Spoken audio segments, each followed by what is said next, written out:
एक छोटा सा गांव जहां खेत खलिहान और छोटे छोटे घर बने हुए हैं। यहाँ एक अनाथ लड़का मोहन रहता है, जिसकी आंखों में दुख और उम्मीद की मिश्रित भावना होती है।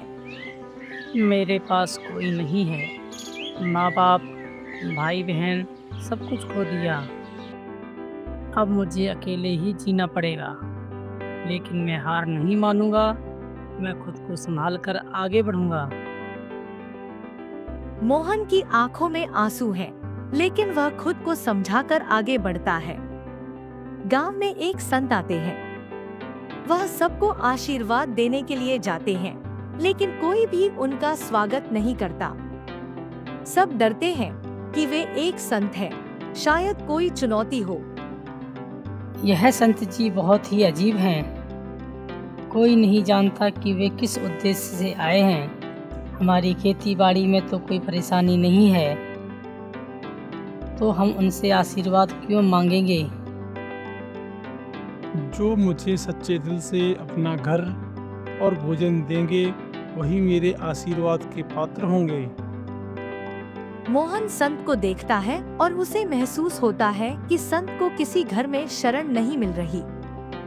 संत अकेले खड़े हैं और कोई उनकी मदद करने को तैयार नहीं है।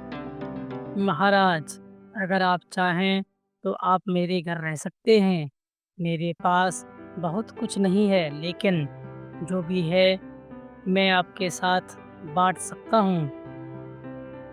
तुम्हारा दिल बहुत बड़ा है बालक। तुम एक अनाथ हो, लेकिन तुम्हारे दिल में दया और प्रेम है। तुम्हारे घर में शरण पाकर मुझे खुशी होगी। आइए महाराज, आप मेरे साथ चलिए। मोहन संत को अपने छोटे से घर में ले जाता है। घर में एक बिछौना बिछाकर वह संत को आराम करने के लिए कहता है। संत आराम से लेटे हुए हैं और मोहन उनके पास बैठा है। दोनों की बातों से सच्चाई और जीवन के मूल्य समझ में आते हैं। बालक, तुम्हारे पास क्या क्या है, मुझे यह बताओ। क्या तुम बहुत दुखी नहीं होते हो जब तुम अकेले होते हो? हाँ महाराज, मुझे बहुत दुख होता है, लेकिन मैंने कभी उम्मीद नहीं छोड़ी। मैं जानता हूँ कि इस दुनिया में कोई ऐसा है जो मेरी मदद करेगा। बस मुझे अपना रास्ता नहीं छोड़ना चाहिए।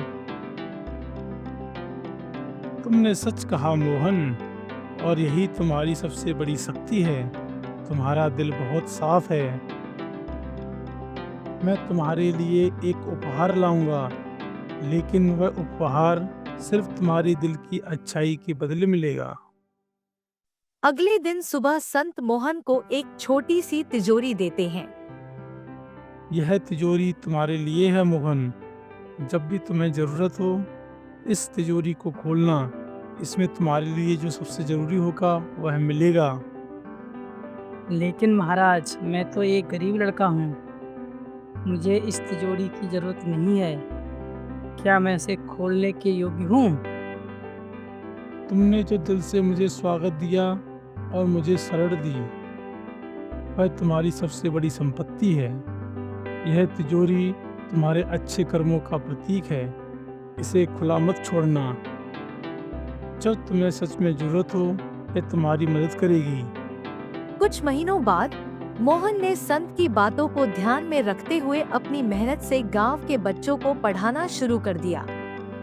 वह अपने पास जो भी कमाई करता, उसे गांव के गरीबों में बांट देता। एक दिन जब मोहन को अपने गांव की कुछ जरूरतों के लिए पैसों की आवश्यकता हुई, तो उसने तिजोरी खोलने का निर्णय लिया। उसने तिजोरी खोली और उसमें से सोने के सिक्के निकले। वह हैरान रह गया। यह क्या? यह तो सोने के सिक्के हैं। लेकिन महाराज ने कहा था कि जब मुझे सबसे जरूरी चीज चाहिए होगी, तभी मुझे यह मिलेगा। मोहन ने इन सिक्कों का इस्तेमाल गांव के गरीबों की मदद के लिए किया और गांव में खुशहाली लाने का प्रयास किया। एक साल बाद संत फिर से उसी गांव में आए। वे मोहन से मिले। तुमने जो किया मोहन, वह तुम्हारी सच्ची महानता को दर्शाता है। तुम्हारी मेहनत और अच्छाई ने तुम्हें सही रास्ता दिखाया। महाराज, आप ही के आशीर्वाद से मुझे ये सब कुछ मिला है। अगर आपने मेरी मदद न की होती तो शायद मैं आज यहाँ नहीं होता। तुमने सच्चे दिल से जो किया वही तुम्हारी असली दौलत है। तुम आज सच्चे नेता बन चुके हो।